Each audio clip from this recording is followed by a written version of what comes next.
Number 1, the Koh Tao murders, Zhao Lin and Wai Phio, a paradise stained with blood. The island of Koh Tao, nestled in the Gulf of Thailand roughly midway between the more famous tourist hubs of Koh Samui and Koh Phangan, had long been known among backpackers and international travelers as a slice of tropical heaven, a small crescent of land covered in dense jungle and ringed by pristine beaches with crystal-clear waters that attracted scuba divers, sunseekers, and young adventurers from every corner of the globe, its very name translating to Turtle Island owing to the sea. Turtles that once nested along its shores in great numbers, and by the summer of 2014 the island had developed a robust tourism infrastructure with dozens of bungalow resorts, dive shops, bars, and restaurants catering primarily to a youthful foreign crowd who came for the affordable living, the vibrant nightlife, and the illusion of an unspoiled paradise far removed from the complications and dangers of the modern world, but beneath that carefully curated surface of beauty and relaxation there existed a more complex and sometimes dark reality involving fierce competition among local business interests, political tensions between various factions controlling different parts of the island, a large population of undocumented migrant workers from neighboring Myanmar who labored in the hospitality and construction sectors under difficult conditions and with little legal protection, and a criminal justice system that, while functional in many respects, operated according to cultural and institutional norms that could differ significantly from what Western visitors might expect, all of which would converge in the most catastrophic and damaging way imaginable over the course of a single night in September of that year. Hannah Withridge was a 23-year-old woman from Great Yarmouth in Norfolk, England, a bright and outgoing university graduate who had studied tourism management and had come to Thailand as part of a broader solo travel adventure through Southeast Asia. Having already spent time in other parts of the country and documenting her experiences on social media with the enthusiasm and wide-eyed wonder characteristic of so many young travelers encountering the region for the first time, her friends and family later describing her as someone who embraced life fully, who was excited about seeing the world and who had no particular fears or anxieties about traveling alone in a foreign country. David Miller was a 24-year-old man from Jersey in the Channel Islands, a talented and popular young man who had recently completed a degree in civil engineering at the University of Leeds and was described by those who knew him as intelligent, kind, athletic, and deeply loved by a wide circle of friends and family, and he had traveled to Thailand with a group of male friends to celebrate the end of his studies before beginning the next chapter of his professional life. Withridge and Miller had arrived on Koh Tao separately on August 25, 2014, she traveling with 3 female friends and he traveling with 2 male companions, and they were all staying at the Ocean View Bungalows, a modest resort perched on a hillside overlooking the expanse of Seri Beach, which was the longest and most popular stretch of sand on the island, lined with restaurants, bars, and accommodation options ranging from basic backpacker dormitories to somewhat more upscale bungalow complexes. And it was at this shared accommodation that the 2 young Britons first crossed paths, striking up an acquaintance that would, in the cruel calculus of fate, lead them both to the same terrible end just 3 weeks later. The evening of Sunday, September 14, 2014, began like countless other evenings on Seri Beach, with tourists and locals alike gathering at the various bars and restaurants that dotted the sand to drink, listen to music, socialize, and watched the sunset melt into the Gulf of Thailand in a blaze of orange and pink before the darkness settled in and the strip transformed into a more raucous and alcohol-fueled scene. And among the crowds that night were Hannah Withridge and David Miller, who spent the earlier part of the evening at or near the AC Bar, a well-known establishment on the beach, where they were seen with friends in a gathering of roughly 50 people, mostly foreign tourists, drinking and enjoying the warm tropical night. And witnesses later reported that both appeared to be in good spirits and that there was nothing unusual or concerning about their behavior. And at some point after 1 in the morning, Hannah and David left the bar together, walking away from the lights and the crowds and heading in the direction of their accommodation at the Ocean View Bungalows, and this was the last time anyone who knew them would see either of them alive. A few hours later, at approximately 4:30 or 5 in the morning on Monday, September 15, the tide was rising on Seri Beach and a Burmese beach cleaner who was mute and therefore unable to call out for help or immediately alert others made a grim discovery near the waterline, finding the bodies of 2 people lying approximately 20 meters apart and about 30 meters from the Ocean View Bungalows, and when the alarm was eventually raised and other workers and early risers Arrived at the scene, the full horror of what had occurred became apparent. David Miller was found partially in the water, his body floating in the shallow surf, and Hannah Wytheridge was found on the sand nearby, both of them semi-naked with a pile of their clothing discovered close by, and it was immediately obvious that both had suffered catastrophic injuries, particularly to their heads and faces, consistent with having been struck repeatedly with a heavy, blunt force object. And near the bodies investigators would later find a bloody garden hoe, believed to be the primary murder weapon, along with a wooden club, 3 cigarette butts, and a single-used condom, all of which would become critical pieces of evidence in the investigation that followed. The police were called to the scene and their first priority was to secure the area and prevent the rising tide from washing away evidence, which required moving the bodies from the waterline, a decision that forensic experts would later criticize as potentially compromising the crime scene, though the officers involved argued that the alternative of allowing the sea to claim the bodies and whatever trace evidence remained on or near them would have been far worse, and in the immediate aftermath of the discovery, local residents, many of whom were deeply shocked and disturbed by the violence that had occurred in their community, took the extraordinary step of blockading the island's main pier to prevent anyone from leaving, acting on the assumption that the killer or killers were still on the island and could be prevented from escaping if the docks were sealed, a measure that reflected both the tight-knit nature of the Koh Tao community and the intensity of the collective outrage that the murders had provoked. The autopsies conducted on both victims told a devastating and detailed story of what had occurred in those dark hours on the beach. David Miller had suffered severe blunt force trauma to the head and face, including injuries consistent with being struck by the flat blade of a garden hoe, and he also had deep scratches on his back that suggested a physical struggle had taken place before his death, and there was water in his lungs, indicating that he had been alive when he ended up in the sea and had died from drowning, either because he was unconscious and unable to keep his head above water or because he had been held under the surface, and the combination of the head wounds and the drowning pointed to a sustained and violent assault. Hannah Wytheridge's autopsy revealed an even more disturbing sequence of events, as in addition to severe blunt force injuries to her head consistent with blows from the same garden hoe, there was clear evidence that she had been sexually assaulted, with forensic examiners documenting tearing at the vulva, bruising on the perineum, and a distinct human bite mark on her right nipple. And DNA was carefully collected from all 3 of these locations and sent to the Thai Police Forensic Laboratory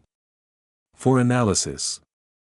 Though in a significant and later controversial decision, her clothing, which was found piled near the bodies, was not tested for DNA at that stage, a lapse that would become one of many points of contention in a case that was rapidly becoming one of the most scrutinized criminal investigations in Thailand's modern history. The investigation into the murders was from its very earliest hours subjected to intense and conflicting pressures that would shape its trajectory in ways that would prove deeply problematic. On one hand, there was enormous pressure from the Thai government and tourism authorities to solve the case quickly and conclusively, because the murder of 2 young British tourists on a popular resort island had the potential to inflict devastating damage on Thailand's international reputation as a safe and welcoming destination, and the country's tourism industry, which was a vital pillar of the national economy, could ill afford the kind of prolonged negative publicity that a complex and open-ended murder investigation would inevitably generate, and this institutional imperative for a swift resolution meant that the police were effectively operating under a mandate to produce results rather than to conduct a methodical and uncompromised search for the truth, a dynamic that would lead to a series of missteps, false leads, and questionable decisions in the days and weeks that followed. On the other hand, there was also intense media scrutiny from both the Thai press and the international media, particularly from the United Kingdom, where the story of 2 young Britons butchered on a tropical beach was generating banner headlines and wall-to-wall coverage, and this scrutiny meant that every move the police made was being watched, analyzed, and often criticized by journalists, legal experts, and armchair detectives from around the world, creating an environment in which the investigators were simultaneously rushed to conclude the case and hyper-aware that any mistakes they made would be exposed and publicized to a global audience. In the immediate aftermath of the murders, the police investigation took a direction that would prove highly controversial and ultimately fruitless, as senior officers, including the head of the investigation, publicly speculated that the perpetrator or perpetrators were likely foreign nationals rather than Thai citizens, with one police spokesperson going so far as to tell reporters that Thais would not commit such a crime, a statement that reflected either a genuine belief in the inherent non-violence of Thai people or a calculated attempt to deflect blame away from the local community and the tourism industry, and this pronouncement set the tone for an initial investigative phase that focused heavily on Western tourists who had been in the vicinity of the crime scene or who had known the victims.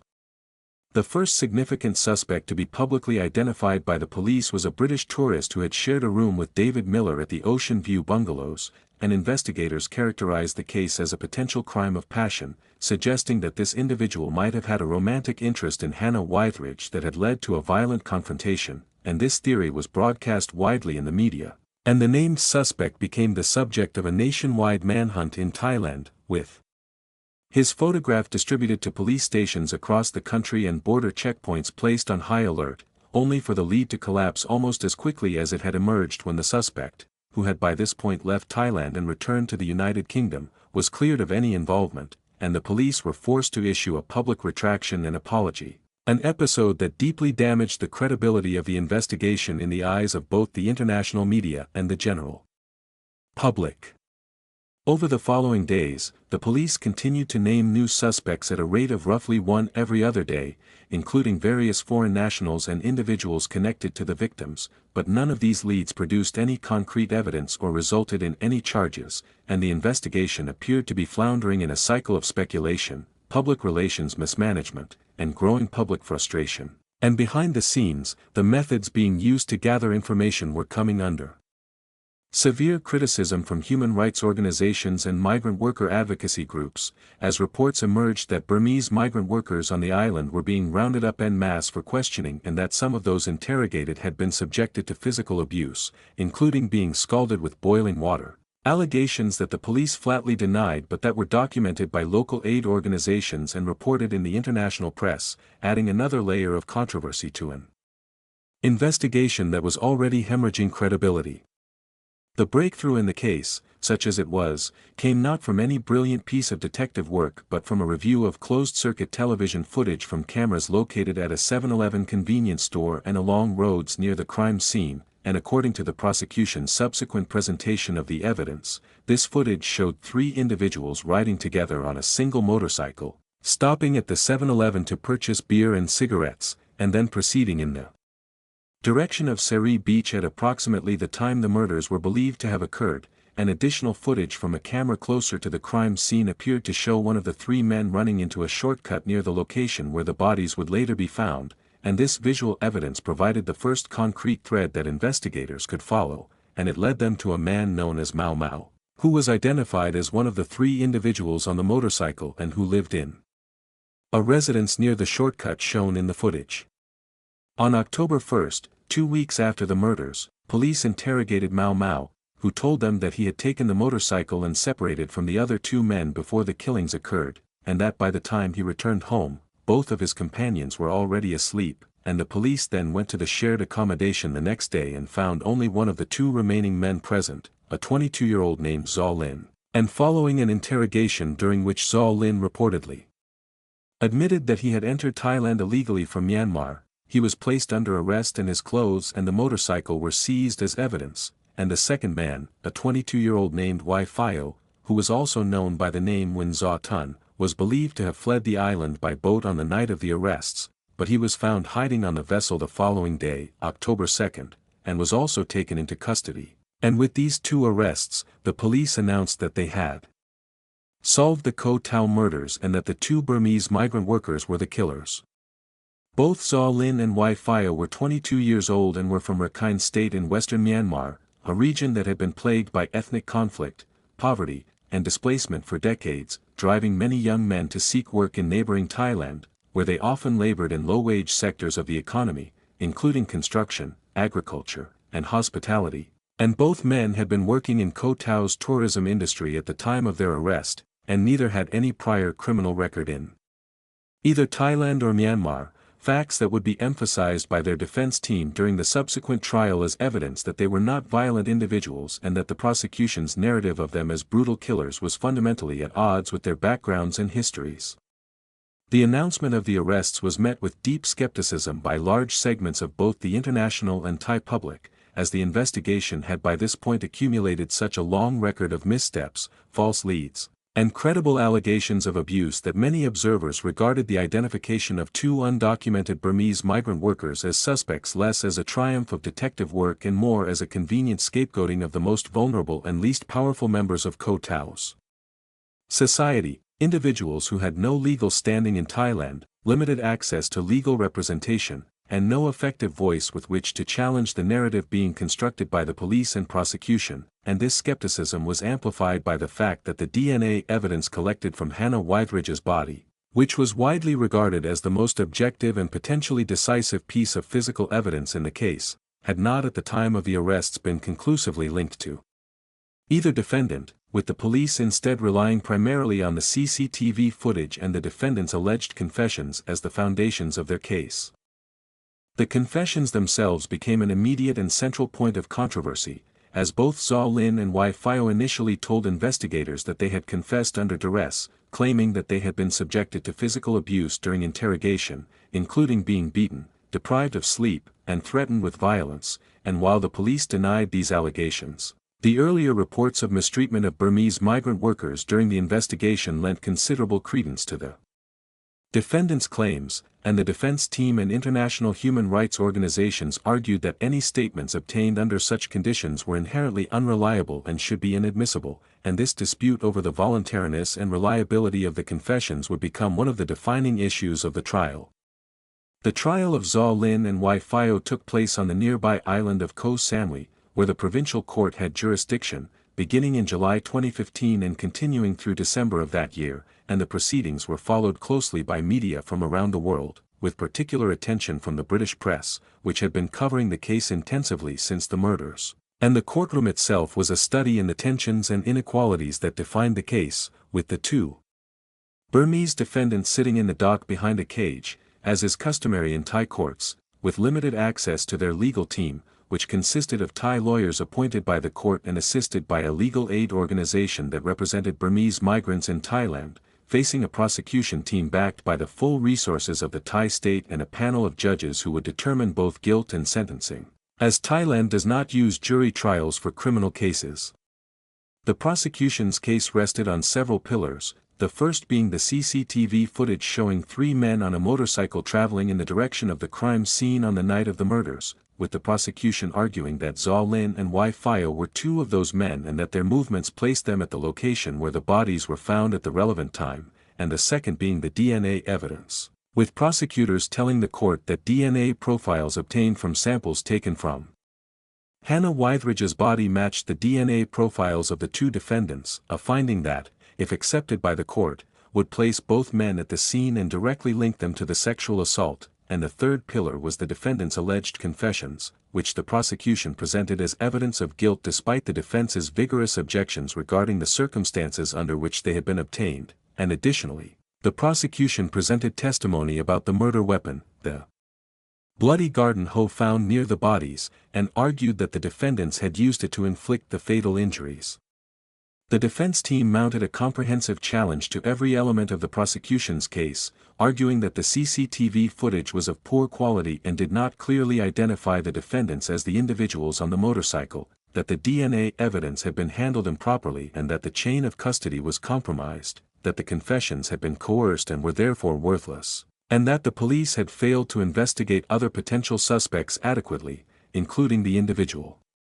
known as Mau Mau, who had been the third man on the motorcycle and who was never charged, and the defense also presented witnesses who testified that the police had mistreated migrant workers during the investigation and that the culture of intimidation on the island made it impossible for Burmese workers to receive a fair hearing, and perhaps most critically, the defense challenged the DNA evidence by questioning the procedures used by the Thai forensic laboratory, noting that the laboratory was not internationally accredited and that the defense had not been given adequate access to the raw data and methodology underlying the DNA analysis, a lack of transparency that the defense argued made it impossible to independently verify the prosecution's claims about a match.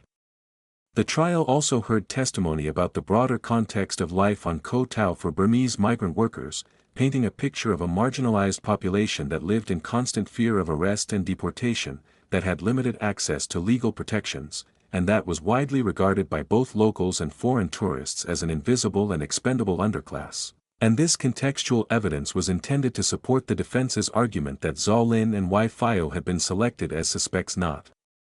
because of any genuine evidence linking them to the crime but because they were convenient targets who lacked the power, the standing, and the legal resources to effectively defend themselves against a criminal justice system that was determined to close the case quickly and with minimal disruption to the island's lucrative tourism industry. Throughout the trial, the defendants maintained their innocence, with both men telling the court through interpreters that they had not committed the murders and that their confessions had been extracted through violence and intimidation, and members of the Burmese community on Koh Tao who attended the proceedings reportedly wept openly as the two young men described the treatment they had received at the hands of the police, and the courtroom atmosphere was often tense and emotionally charged. Reflecting the high stakes of the case and the deep sense of injustice that many observers, particularly those sympathetic to the plight of migrant workers in Thailand, felt about the proceedings. On December 24, 2015, the Koh Samui Provincial Court delivered its verdict, finding both Zhao Lin and Wei Fao guilty of the murder of David Miller and the murder and rape of Hannah Withridge, and sentencing both men to death by lethal injection, a punishment that, while technically on the books in Thailand, is rarely carried out, with most death sentences being commuted to life imprisonment on appeal or by royal pardon, and the court's judgment was based on its acceptance of the prosecution's evidence, including the CCTV footage, the DNA analysis, and the confessions, and its rejection of the defense's arguments regarding coercion, evidence tampering, and inadequate investigation, and the verdict was met with a storm of criticism from international human rights organizations, legal experts, and media commentators, many of whom expressed deep concern that the trial had failed to meet basic standards of due process and that the convictions were unsafe.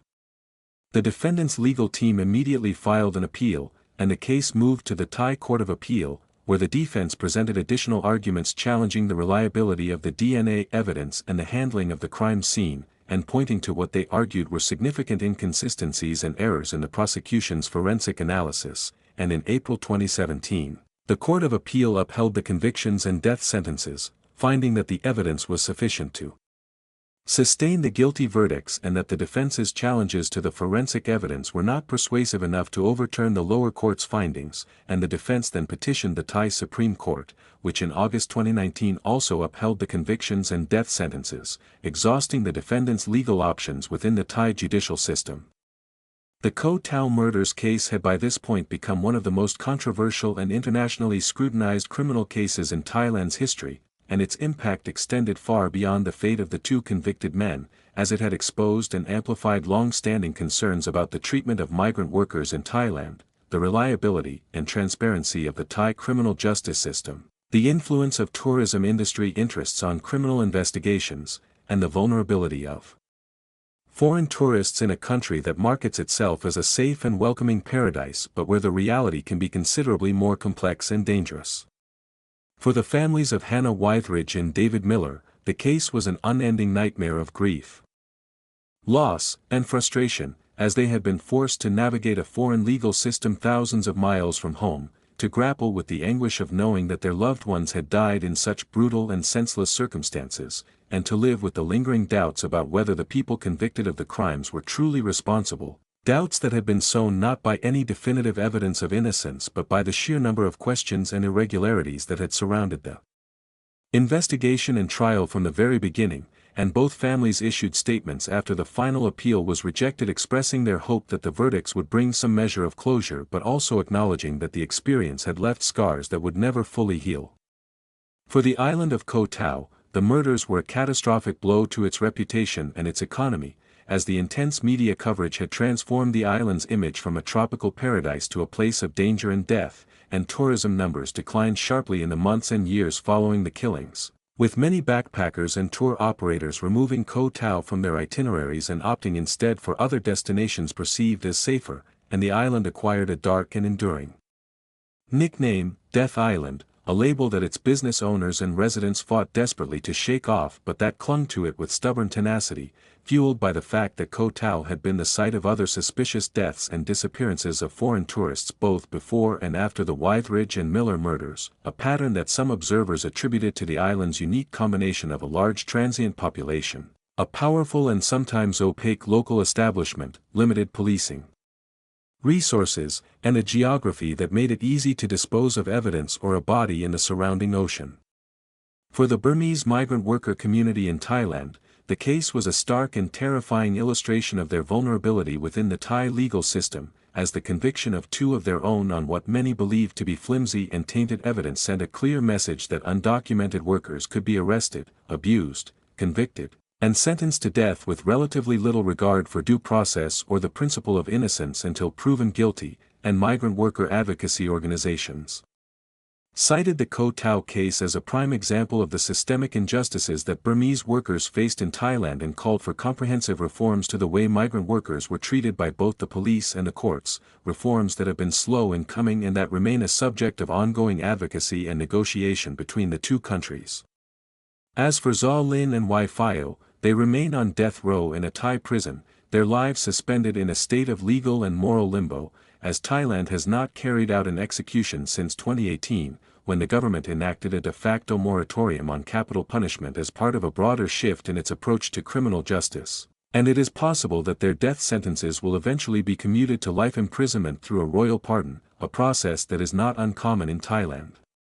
but that operates according to its own opaque and unpredictable timetable. And for the families of the victims, for the residents of Koh Tao, for the Burmese migrant community, and for the countless people around the world who followed the case with a mixture of horror, fascination, and unease, the Koh Tao murders stand as a haunting and deeply disturbing reminder that the line between paradise and nightmare can be razor-thin, that the beauty of a place offers no guarantee of safety, and that the pursuit of justice in the aftermath of terrible violence is often far more complicated, flawed, and uncertain than anyone would want to believe. Number 2, the Antigua honeymoon murders, Avi Howell and Conio Martin, two lives shattered on a Caribbean dream. The island of Antigua, one half of the twin island nation of Antigua and Barbuda, sits at the northern edge of the Lesser Antilles in the eastern Caribbean, a place of extraordinary natural beauty with hundreds of white sand beaches, turquoise waters, and a warm tropical climate that has made it one of the region's most popular and exclusive tourist destinations, attracting everyone from wealthy honeymooners and celebrity vacationers to cruise ship passengers and budget-conscious travelers, and the island's tourism industry, which accounts for roughly 60% of its gross domestic product, is the lifeblood of its economy, providing employment and income for a large proportion of its population of roughly 86,000 people, but like many Caribbean nations, Antigua has also struggled with economic inequality, unemployment, and a crime rate that, while modest by the standards of many larger countries, has occasionally produced incidents of shocking violence that stand in jarring contrast to the island's carefully cultivated image of sun-drenched tranquility, and no single crime in Antigua's modern history did more to shatter that image and expose the vulnerabilities beneath it than the murder of Ben and Catherine Mullany in July of 2008. Ben Mullany was a 31-year-old man from the small village of Ystalyfera in South Wales, in the United Kingdom, and at the time of his death he was in his third year of training to become a physiotherapist at the University of the West of England in Bristol, a career change that reflected his deep desire to help people and to do meaningful work, and by all accounts he was a quiet, gentle, and genuinely kind person who was much loved by his family and friends, a man who approached life with a steady and unassuming decency that endeared him to everyone who knew him.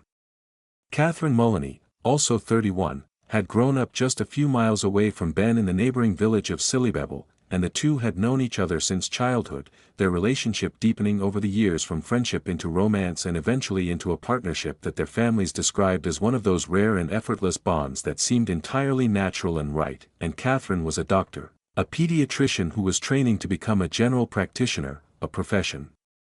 that reflected her own compassionate and nurturing nature, and she had been working at Marsden Hospital in Swansea, the same hospital where her husband would later be taken in a desperate bid to save his life.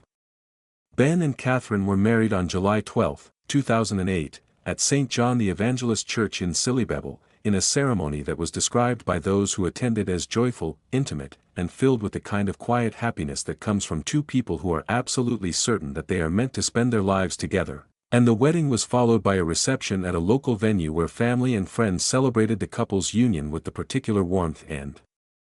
enthusiasm that small, close-knit Welsh communities are known for, and 2 days after the wedding, on July 14, Ben and Catherine flew to Antigua to begin their honeymoon, checking into the Cocos Hotel, a collection of charming, rustic chic cottages perched on a cliff overlooking the Caribbean Sea on the island's south coast, a setting of breathtaking beauty that seemed like the perfect place for a newlywed couple to begin their married life together, and for the first 12 days of their stay, everything appears to have been idyllic, with the couple enjoying the beach, the sunshine, the local cuisine, and each other's company, and they were due to fly home to Wales on July 27, and the night of July 26 was their last night at the Cocos Hotel. What happened in the early hours of July 27, or possibly in the late hours of July 26, would shock Antigua, galvanize British diplomatic intervention, and leave two families in Wales utterly devastated.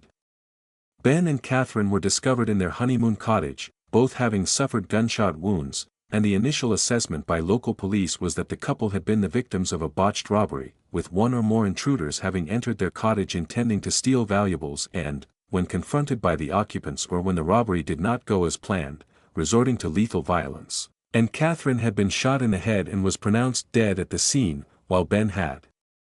suffered a gunshot wound to the neck and, though critically injured, was still alive when emergency services arrived, and in the chaotic and desperate hours that followed, Ben was able to murmur a few words and signal to the paramedics, giving those around him a fleeting and agonizing hope that he might somehow survive, but as he was being transported to the hospital, he lapsed into a deep coma from which he would never recover, and the news of the attack spread rapidly across Antigua and then across the world, generating headlines in Britain and beyond about the young Welsh newlyweds who had been gunned down in what was supposed to be the happiest time of their lives. Ben's parents and Catherine's parents, who had been informed of the attack and had rushed to be with their children, were confronted with an impossible and heartrending decision, as Ben lay in a hospital bed in Antigua, brain dead but being kept alive by machines, and they had to choose whether to authorize the withdrawal of life support in Antigua or to attempt to bring him home to Wales to say their goodbyes on home soil, and they chose the latter, arranging for Ben to be flown back to Britain on a specially chartered air ambulance, a journey of thousands of miles with their son's body sustained by medical equipment and their own grief sustained by nothing more than the need to see it through to the end, and Ben was taken to Marsden Hospital in Swansea, the very hospital where his wife Catherine had worked as a doctor, and there, surrounded by his family, life support was withdrawn, and Ben Mullany died on August 3, 2008, 1 week after the attack and 3 weeks after his wedding day.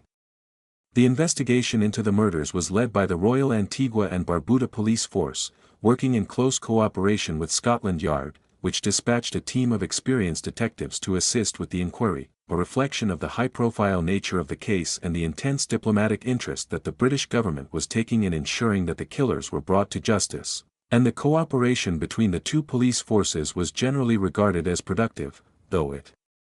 also highlighted the significant gap in resources and expertise between a small Caribbean nation's police service and one of the world's most sophisticated and well-resourced law enforcement agencies. The investigation focused on the theory that the murders had been a robbery gone wrong, and investigators worked to identify suspects based on evidence recovered from the crime scene, witness statements, and intelligence gathered from the local community, and over the following months, several individuals were arrested and charged in connection with the killings. And the two who would ultimately stand trial for the murders were Avi Howell, who was 17 years old at the time of the crime, and Coniel Martin, who was 20, both Antiguan nationals with backgrounds that reflected the difficult socio-economic conditions that existed on the island for many young men, including limited educational and employment opportunities and exposure to the criminal elements that operated in the shadows of the tourism industry. The trial of Avi Howell and Coniel Martin took place in Antigua in 2009, and the prosecution presented evidence linking both defendants to the crime scene and to the murder weapon, a firearm that was believed to have been used in the attack on the Mullanys and that was connected to the defendants through forensic analysis and witness testimony. And the prosecution's narrative was that Howell and Martin had gone to the Cocos Hotel intending to commit a burglary, had encountered Ben and Catherine in their cottage, and had shot them both, killing Catherine instantly and inflicting the wound that would ultimately prove fatal to Ben, and the defense challenged the reliability of the evidence and argued that the prosecution had not proved its case beyond a reasonable doubt, but the jury, or the judge acting as trier of fact depending on the specific legal procedures employed in the Antiguan court system, was ultimately persuaded by the prosecution's case, and both defendants were found guilty of murder and sentenced to life in prison with a required minimum term of 35 years before they could be considered for parole, a sentence that reflected the severity of the crime and the desire of the court to send a clear message that violence against tourists would be punished with the maximum severity available under the law. The impact of the Mullaney murders on Antigua was profound and far-reaching, as the case sent shockwaves through the island's tourism industry and triggered a full-scale reassessment of the security measures in place at hotels and resorts across the country, and the Antiguan government, acutely aware that the murder of two British honeymooners had the potential to devastate the nation's economy by driving away the tourists on whom it depended, responded with a series of legislative and operational reforms designed to improve visitor safety and to demonstrate to the international community that it was taking the issue seriously, and these reforms included increased police patrols in tourist areas, the installation of additional security cameras and lighting at resorts and on public beaches, tighter controls on the sale and possession of firearms, and the establishment of a dedicated tourist police unit tasked specifically with protecting visitors and responding rapidly to any incidents involving tourists, and the British government, for its part, updated its travel advice for Antigua and Barbuda to include a warning about the risk of violent crime and to advise tourists to take sensible precautions, a move that, while factually justified, was deeply unwelcome to the Antiguan authorities who feared that such warnings would deter visitors and cause economic damage that would far outlast the immediate impact of the murders themselves. The case also triggered a diplomatic dialogue between the British and Antiguan governments about the broader issue of crime and security in the Caribbean, a conversation that took place against the backdrop of a longer history of tension between former colonial powers and their former territories over issues of governance, law enforcement, and the respective responsibilities of each party for the safety of their citizens, and while this diplomatic relationship was generally cordial and cooperative, the Mullaney case exposed some of the underlying frictions, as British officials privately expressed frustration with what they perceived as shortcomings in the Antiguan police investigation, and the Antiguan government publicly bristled at what it saw as condescending and disproportionate criticism from a country that had its own serious problems with violent crime. For the families of Ben and Catherine Mullaney, the years following the murders were a landscape of incalculable grief, as they had lost not one but two people they loved in the most brutal and senseless of circumstances, and the fact that Ben had survived the initial attack only to die a week later, after a desperate and ultimately futile effort to bring him home, added an extra layer of anguish to an already unbearable loss. And in the midst of their grief, the families sought to find some meaning in the tragedy by establishing the Mullaney Fund, a charitable organization dedicated to providing medical training and equipment in developing countries, a mission that reflected Ben and Catherine's shared commitment to healthcare and to using their skills and knowledge to help others, and the fund became a living memorial to the couple, a way of ensuring that something positive emerged from the darkness of their deaths. For the island of Antigua, the Mullaney murders remain a defining event in its modern history, a moment when the fragile contract between the island's image as a paradise and the reality of life there was broken in the most dramatic and damaging way possible, and while the island has since worked hard to rebuild its reputation and to assure visitors that it is a safe destination, the shadow of those killings lingers. A reminder that no amount of natural beauty can entirely insulate a place from the human capacity for violence, and that the tourists who flock to its shores in search of escape and relaxation are, in the end, no more immune to the random cruelty of criminal violence than they would be anywhere else on earth. Number 3. The Murder of Meredith Kircher, Rudy Gede, a study abroad dream ending in terror in the medieval streets of Perugia. The city of Perugia, situated in the heart of the Umbria region of central Italy, is a place of extraordinary historical and cultural richness, built on a hilltop overlooking the surrounding valleys, with a well-preserved medieval center filled with Etruscan ruins, Roman artifacts, Gothic palaces, and Renaissance art, and it is home to the University of Perugia, one of Italy's oldest and most respected institutions of higher learning, as well as to several other universities and language schools that attract thousands of international students every year, and for young Americans and Europeans seeking a study abroad experience that combines academic rigor with the romance and beauty of Italian life, Perugia has long been an attractive and popular destination, offering the chance to live in a genuine Italian community rather than in a major tourist hub like Florence or Rome, and to immerse oneself in the language, the culture, and the cuisine of one of the world's most beloved countries. And in the fall of 2007, among the students who had come to Perugia for this kind of transformative experience was Meredith Kircher, a 21-year-old British woman from South London who was studying Italian and European studies at the University of Leeds and had enrolled at Perugia's University for Foreigners for a year-long exchange program, and by all accounts Meredith was a bright, lovely, and thoroughly decent young woman, described by her friends and family as kind, funny, hardworking, and full of life, someone who approached her time in Italy with enthusiasm and an open heart, eager to learn the language, to make friends from around the world, and to absorb as much of the Italian experience as she could during her year abroad. Meredith had arranged to share a rented apartment at Via della Pergola No. 7, a house situated on a hillside in the upper part of the city, with several other young women, including Amanda Knox, a 20-year-old American student from Seattle, Washington, who had come to Perugia to study at the same university, and two Italian women, Filomena Romanelli and Laura Mazzetti. And the apartment was a typical student accommodation for the area, a modest but adequate space with several bedrooms, a shared bathroom, and a small kitchen, and while the housemates were not all close friends, they coexisted amicably enough, sharing the common spaces and going about their separate academic and social lives. And in the weeks leading up to November 1, 2007, there was nothing to suggest that the apartment at Via della Pergola 7 was anything other than an ordinary student house in an ordinary university town. Amanda Knox had arrived in Perugia in September of 2007, a few weeks before Meredith, and the two young women had struck up a friendly if not particularly deep relationship, sharing meals and conversations but each developing their own separate social circles, with Meredith bonding more closely with other British and international students and Amanda spending more time with her Italian boyfriend, Raffaele Solicito, a 23-year-old computer science student from the nearby town of Giovinazzo who she had met at a classical music concert in October and had begun dating shortly thereafter, and by late October, the two couples, Meredith and her British friends and Amanda and Raphael, were moving in somewhat different social orbits, a fact that would later be seized upon by prosecutors and defense attorneys alike as they constructed their competing narratives about what had happened inside the apartment on the night of November 1. The evening of November 1, 2007, was a national holiday in Italy, All Saints' Day, and the University for Foreigners was closed, giving students a rare weekday off, and Meredith spent the earlier part of the day with friends, watching a film and eating dinner at one of the British students' apartments, and she left her friends at approximately 9 in the evening, saying she was tired and planned to go home to study and get some rest, and she was seen walking in the direction of her apartment at around 9:15, and this was the last confirmed sighting of Meredith Kircher alive.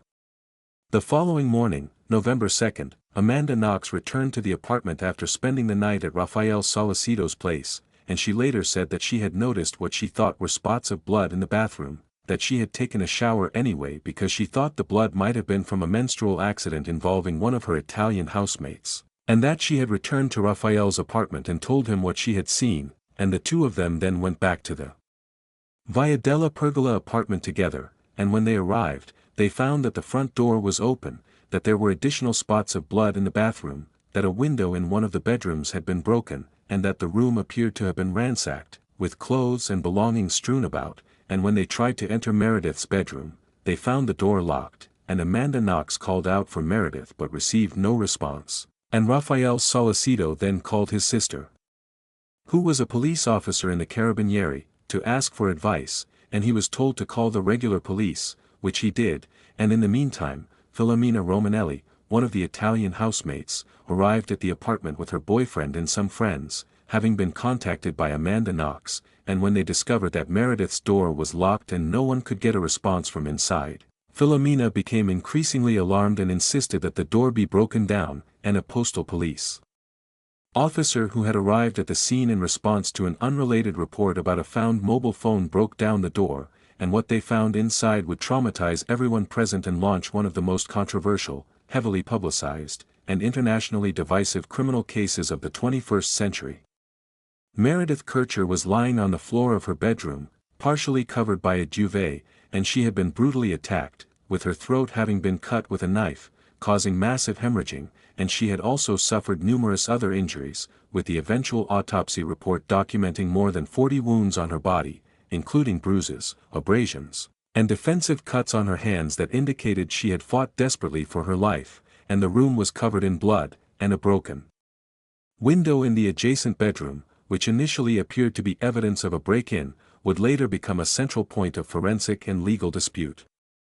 The police investigation began immediately, with the arrival of forensic teams from Rome's scientific police, and in the chaotic and confusing hours that followed the discovery of the body, the actions and statements of Amanda Knox and Rafael Solicito would come under intense scrutiny, as Knox gave conflicting accounts of her movements on the night of the murder, initially telling the police that she had been at Solicito's apartment all night, then, during a prolonged and later widely criticized interrogation conducted without a lawyer and without an official interpreter, stating that she had been in the apartment and had heard screams and had covered her ears, implicating a Congolese man named Patrick Lumumba who owned a bar where Knox worked part-time, and this statement, which Knox would later retract, claiming that it had been made under pressure and that she had been led to believe that Lumumba was guilty, led to Lumumba's arrest and detention for 2 weeks before he was released after alibi witnesses confirmed that he had been at his bar on the night of the murder, and the damage done to Lumumba's life and reputation by this false accusation would be one of the many lasting and deeply troubling consequences of a case that seemed to generate new victims with every passing week. The investigation broadened to include a forensic analysis of the apartment, and the scientific police collected a vast array of evidence from the crime scene, including bloodstains, fingerprints, footprints, hair samples, and DNA traces, and the interpretation of this evidence would become the subject of fierce and protracted disagreement among forensic experts, prosecutors, defense attorneys, and international observers for years to come, as different experts reached different conclusions about the significance, reliability, and meaning of virtually every piece of physical evidence recovered from the apartment. It was during this forensic investigation that the presence of Rudy Guede at the crime scene was established through DNA evidence, as his DNA was found on and inside Meredith Kircher's body, on her clothing, and on a blood-stained pillow found under her, and his fingerprints were found on objects in the room, and Guede, who was a 20-year-old Ivory Coast native who had been raised in Italy and was living in Perugia at the time, was not initially a suspect in the case, but once his DNA was identified, he became the focus of an international manhunt, as he had fled Italy in the days after the murder and was eventually tracked down and arrested in Germany, where he was found on a train without a ticket, and he was extradited to Italy to face charges. Rudy Guede's story was that he had gone to the Via della Pergola apartment on the evening of November 1 after meeting Meredith at a nightclub, and that they had gone to her bedroom and begun to have consensual sex, and that he had then gone to the bathroom with an upset stomach and had heard a noise, and that when he came out of the bathroom, he saw a shadowy figure standing over Meredith with a knife, and that the figure had fled, and that he had tried to stop Meredith's bleeding but was unable to do so, and that he had then panicked and left the apartment without calling for help, and this account, which placed Guede at the scene but denied that he was the killer, was rejected by the courts that tried him, and in October 2008, Rudy Guede was tried in a fast-track procedure, a type of abbreviated trial in the Italian legal system that allows for a reduced sentence in exchange for waiving certain rights of appeal, and he was found guilty of the murder and sexual assault of Meredith Kircher and sentenced to 30 years in prison, a sentence that was reduced to 16 years on appeal, and he would ultimately serve roughly 13 years before being released in 2021, and his conviction was based primarily on the overwhelming DNA evidence placing him at the scene and on and inside the victim's body, evidence that was never disputed by any party in the case. But the prosecution in Perugia was not satisfied with the conviction of Rudy Guede alone, as the lead prosecutor, Giuliano Magnini, had developed a theory that the murder of Meredith Kircher had not been the work of a single assailant but was instead the result of a group sex game gone wrong, a scenario in which Knox, Solicito, and Guede had allegedly converged on the apartment with the intention of forcing Meredith into a sexual encounter, and that when she resisted, the situation had escalated into violence, culminating in her being held down and stabbed to death, and this theory, which was striking in its luridness and in the paucity of concrete evidence supporting it, became the basis for the prosecution of Amanda Knox and Rafael Solicito, who were arrested in November 2007 and charged with murder and sexual assault.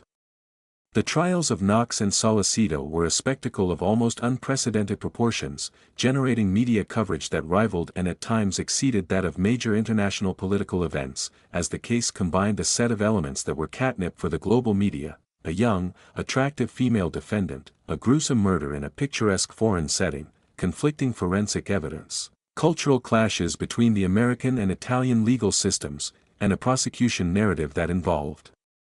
sex, drugs, and satanic rituals, the last of these being an allegation that was initially floated by the prosecution but that was eventually abandoned as being unsupported by any evidence whatsoever, and the media circus that surrounded the case was fed by a steady stream of leaks from the prosecution, sensationalized reporting by tabloid newspapers in both Italy and the English-speaking world, and the emergence of a vast online community of amateur case analysts who dissected every detail of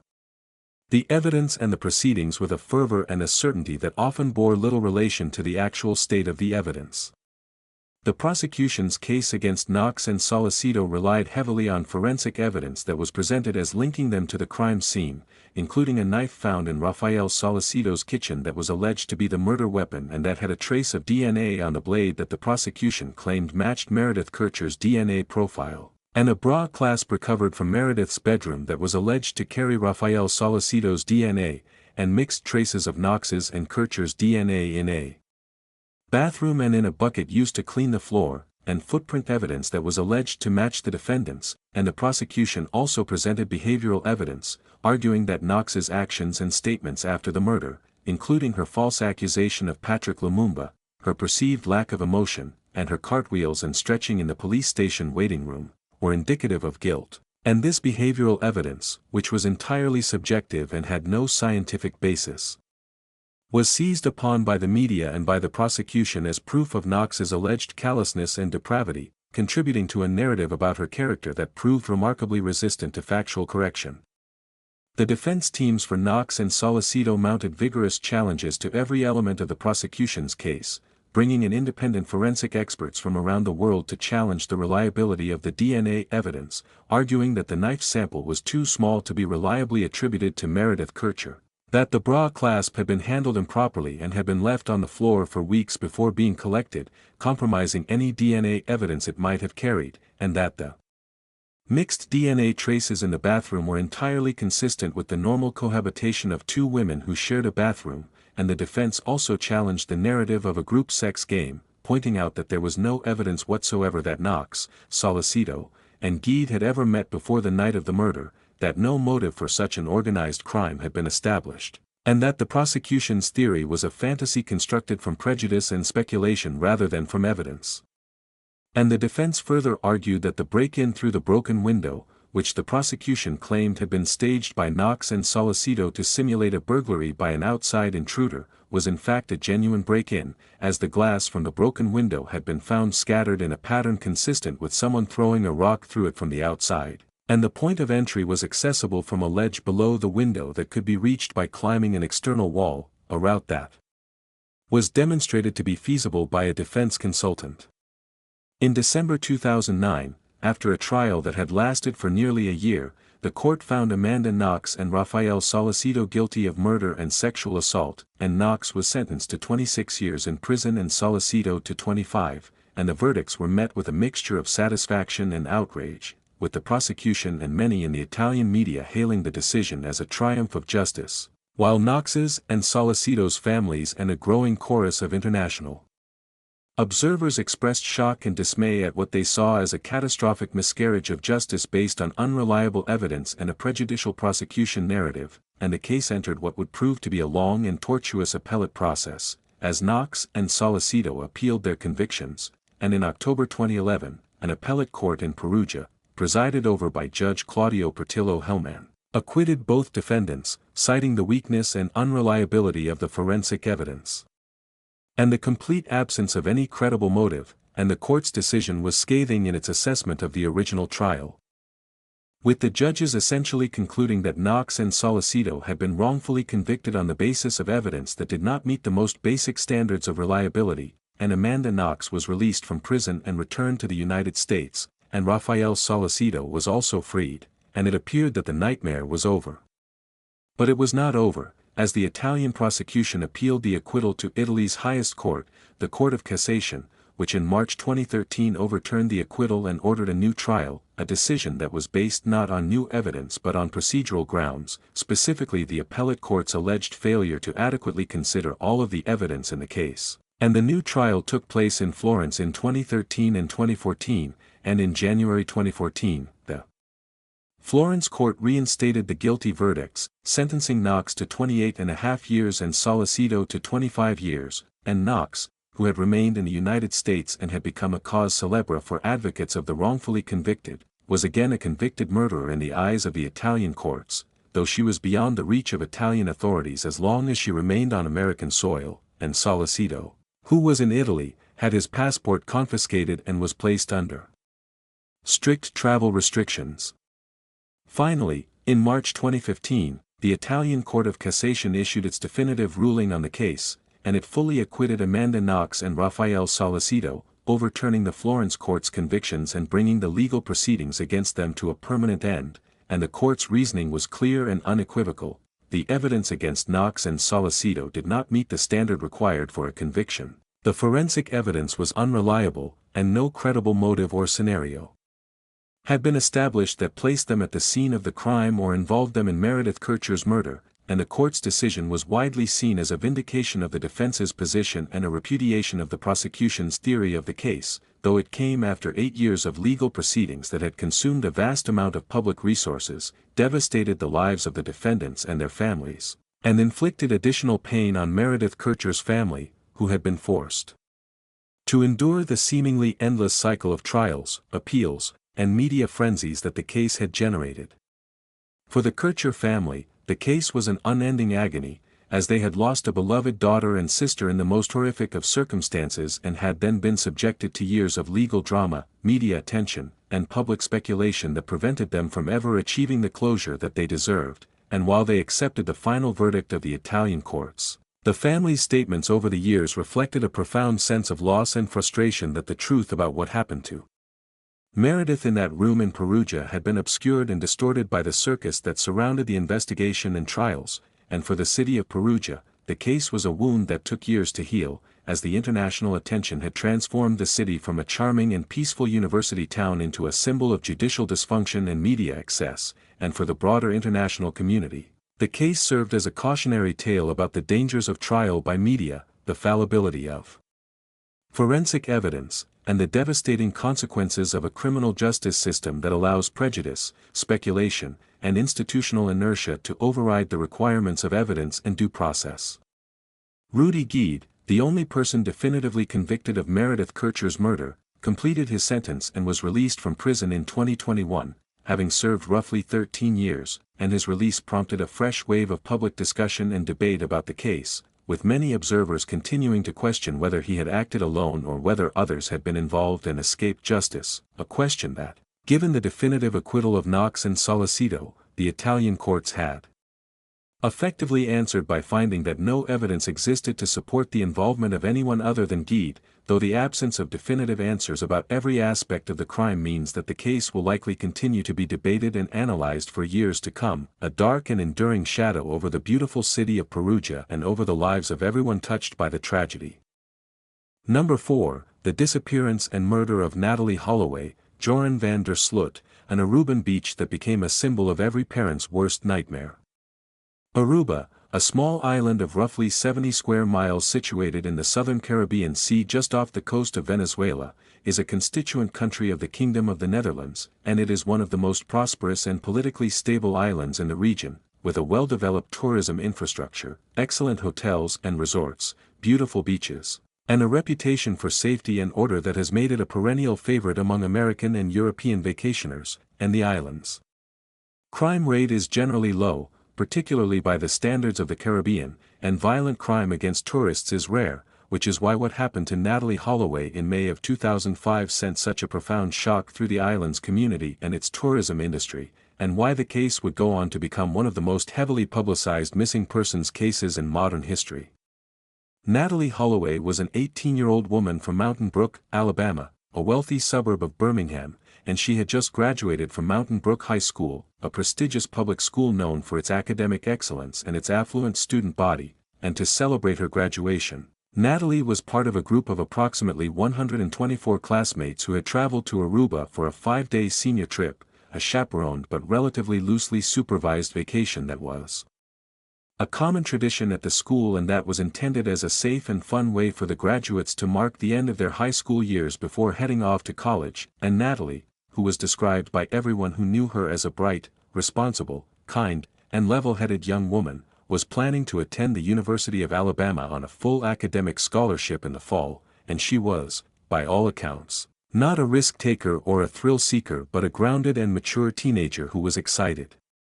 about her future and who was enjoying the trip as a celebration with her friends. The group had arrived in Aruba on May 26, 2005, and for the first few days, everything proceeded according to plan, with the students enjoying the beaches, the pools, the nightlife, and each other's company, and on the evening of May 29, the group's last night on the island before their scheduled departure the following day, Natalie went out with friends to Carlos and Charlie's, a popular bar and restaurant in the Oranjestad area that was known for its lively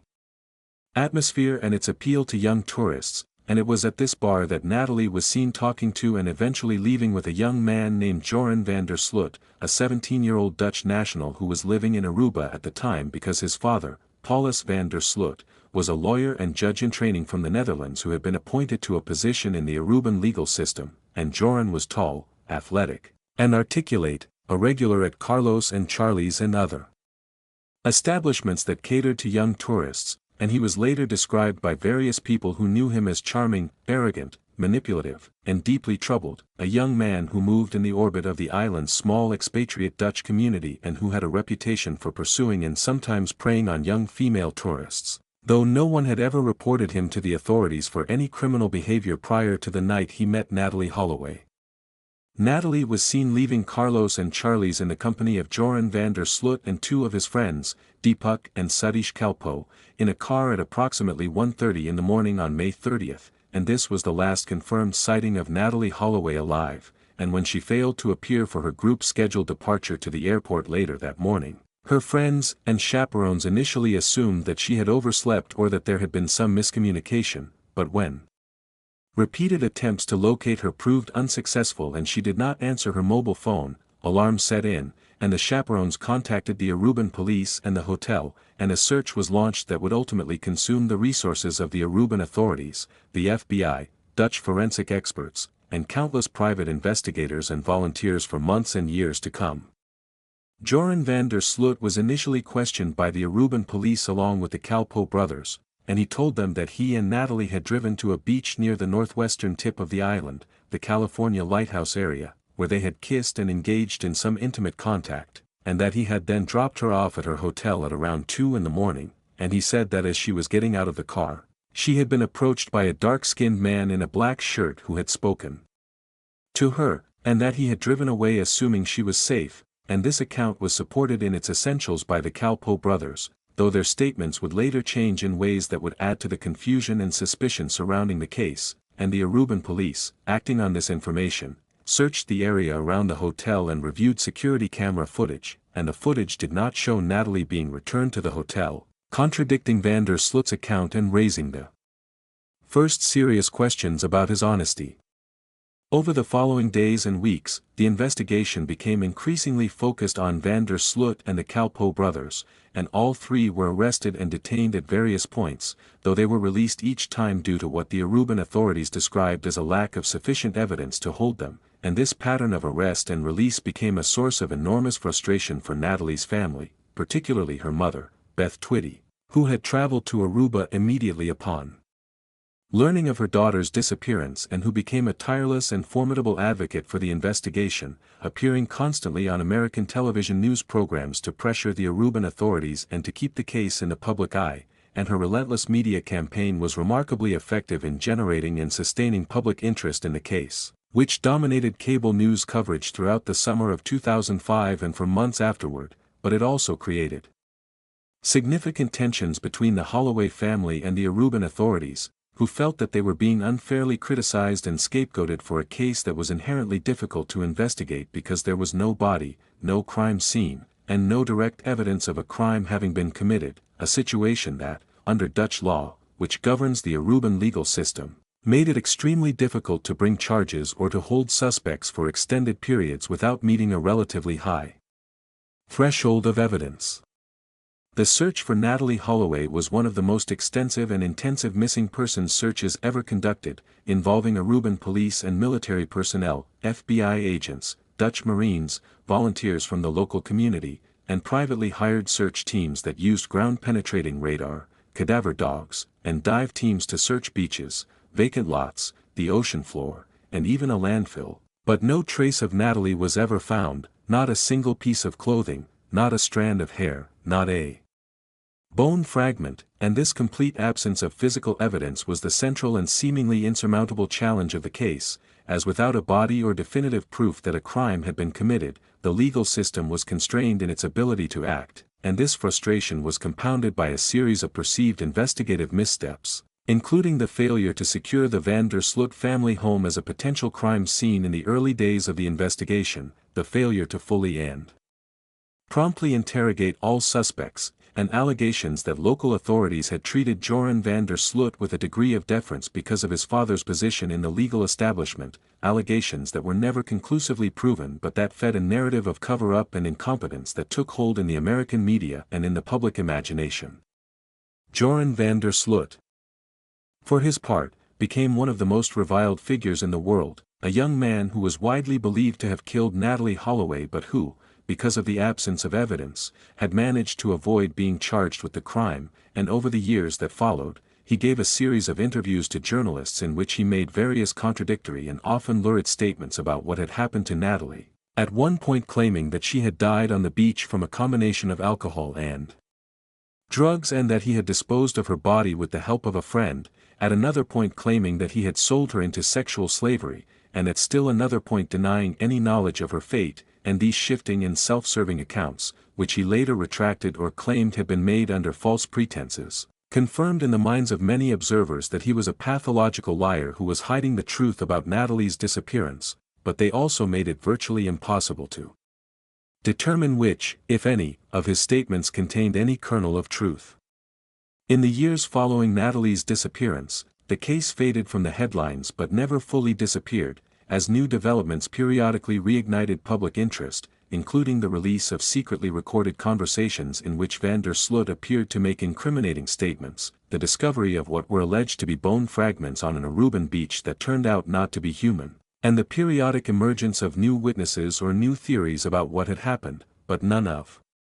these developments produced a definitive breakthrough, and the Aruban prosecutors eventually closed the case without filing any charges against van der Sloot or anyone else, a decision that was devastating to the Holloway family but that was legally unavoidable given the state of the evidence. And then, in May of 2010, 5 years almost to the day after Natalie's disappearance, the world learned that Joran van der Sloot had done it again, as he was arrested in Chile in connection with the murder of a 21-year-old Peruvian woman named Stephanie Flores Ramirez, who was found dead in a hotel room in Lima, Peru, on May 30, 2010, exactly 5 years after Natalie had vanished, and Flores had been brutally beaten and strangled, and van der Sloot, who had been staying at the same hotel, was captured on security camera footage entering and leaving the room with Flores, and he eventually confessed to the murder, claiming that he had killed her in a fit of rage after she discovered information about his connection to the Natalie Holloway case on his computer, and he was tried, convicted, and sentenced to 28 years in a Peruvian prison, where he remains to this day. And the chilling parallels between the two cases, both involving young women who were last seen alone with van der Sloot, both ending in violent death, cemented his reputation as a predator and a killer and reinforced the conviction of virtually everyone who had followed the Holloway case that he had also been responsible for Natalie's death.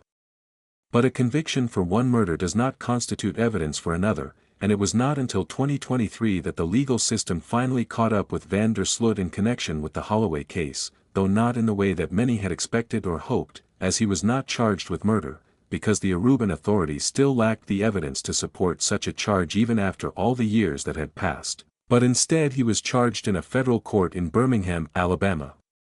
with extortion and wire fraud, based on the allegation that in 2010, after the murder of Stephanie Flores, he had contacted Beth Twitty and offered to reveal the location of Natalie's body in exchange for $250,000, and after receiving an initial payment of $25,000, he had provided information that turned out to be false, and in October 2023, Joran van der Sloot pleaded guilty to these charges in a Birmingham federal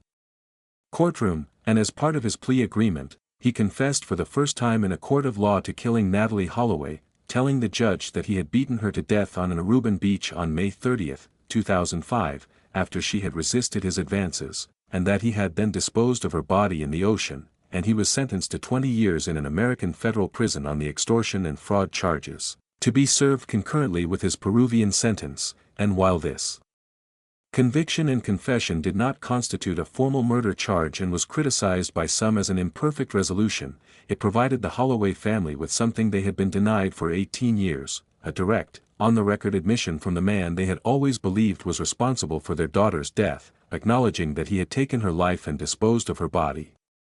The impact of the Natalie Holloway case on Aruba was profound and lasting, as the island, which had built its economy and its identity on being a safe and reliable vacation destination, was suddenly and brutally confronted with the reality that safety is never absolute and that even the most well-managed and well-policed tourist destination can be the site of tragedy, and tourism to Aruba declined in the immediate aftermath of the disappearance, as the relentless media coverage had created an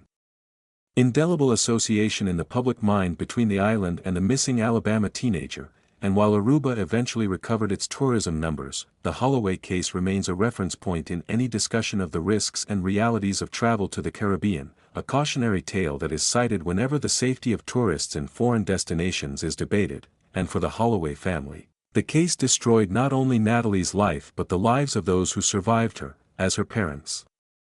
marriage dissolved under the strain, her mother's relentless advocacy consumed years of her life, and the absence of a body and a formal murder conviction meant that the grief was compounded by a kind of existential uncertainty that made it impossible to ever fully achieve closure, and for Joran van der Sloot, who sits in a Peruvian prison cell today, the case is a monument to his own depravity and to the extraordinary concatenation of circumstances that allowed him to evade justice for Natalie's murder for nearly 2 decades, a failure of the legal system that, while finally and partially remedied by his confession and extortion conviction, stands as a sobering reminder of the gaps and limitations that exist even in well-functioning justice systems when the evidence does not cooperate and the truth remains hidden. Number 5, the Bali suitcase murder, Heather Mack and Tommy Schaefer, a mother's dream vacation ending in a body stuffed into luggage at one of Indonesia's most luxurious resorts. The island of Bali, the most famous and most visited of Indonesia's more than 17,000 islands, is a place of almost mythic beauty and cultural richness, known around the world for its terraced rice paddies, its ancient Hindu temples, its vibrant art scene, its world-class surfing beaches, and its extraordinary range of accommodation options, from simple homestays in rural villages to some of the most opulent and exclusive luxury resorts on the planet, and it attracts millions of international visitors every year, including a large number of Australians, Americans, and Europeans who come for the tropical climate, the spiritual atmosphere, the affordable luxury, and the sense of being in a place that is at once deeply traditional and thoroughly cosmopolitan, and among the most prestigious properties on the island is the St. Regis Bali Resort, a sprawling and magnificent complex located on the southern coast near the village of Nusa Dua, set within beautifully landscaped tropical gardens overlooking the Indian Ocean, with multiple swimming pools, a private beach, several fine dining restaurants, a world-class spa, and suites and villas that cost hundreds or even thousands of dollars per night, a place that caters to the global elite and that promises its guests an experience of unparalleled luxury, tranquility, and security, and it was at this resort, in August of 2014, that a crime occurred that was so bizarre, so grotesque, and so shocking in its juxtaposition of opulent setting and brutal violence that it made headlines around the world and became one of the most notorious criminal cases in Indonesia's modern history. Sheila Vaughn Wiesmack was a 62-year-old woman from the Chicago suburb of Oak Park, Illinois, a wealthy and socially prominent woman who had inherited a significant fortune from her late husband, the classical music conductor James Mack, and who was known in her community as a patron of the arts, a generous philanthropist, and a devoted, if sometimes overbearing, mother to her only child, Heather Mack, who was 19 years old at the time of the events in question, and the relationship between Sheila and Heather was, by many accounts, a deeply troubled one, characterized by intense conflict, mutual dependence, and a history of disturbing incidents that had attracted the attention of law enforcement and social services on multiple occasions, as there had been previous calls to the police regarding domestic disputes between the two, and Sheila had sought and obtained orders of protection against her daughter at various points, reflecting a dynamic of volatility and dysfunction that those who knew the family described as deeply unhealthy and that would later be cited as context for the crime, though never as a justification for it. In the summer of 2014, Sheila and Heather traveled to Bali together, accompanied by Heather's boyfriend, Tommy Schaefer, a 21-year-old man from Chicago who had a criminal background that included previous arrests, and the stated purpose of the trip was a vacation, a chance for mother and daughter to spend time together in a beautiful setting and to repair their strained relationship. And they checked into the St. Regis Bali Resort, where they were staying in a suite that, while not the most expensive on the property, was nevertheless a luxurious and comfortable space befitting the resort's 5-star reputation, and for the first few days of their stay, the three of them were seen around the resort, eating at the restaurants, using the pools, and engaging in the kind of leisure activities that one would expect from guests at a luxury tropical resort, and to the hotel staff and other guests. They appeared to be a somewhat unusual party, a wealthy older woman traveling with her teenage daughter and the daughter's boyfriend, but there was nothing about their behavior that suggested the horror that was to come. On the morning of August 12, 2014, a taxi driver arrived at the St. Regis to pick up Sheila Vaughn Wiesmack, who had arranged to be taken to another location on the island, and when hotel staff went to the suite to notify her that her transportation had arrived, they found no one in the room, but in the lobby, Tommy Schaefer and Heather Mack were attempting to load a large, heavy suitcase into the trunk of the taxi, a task they were struggling with because of the weight and bulk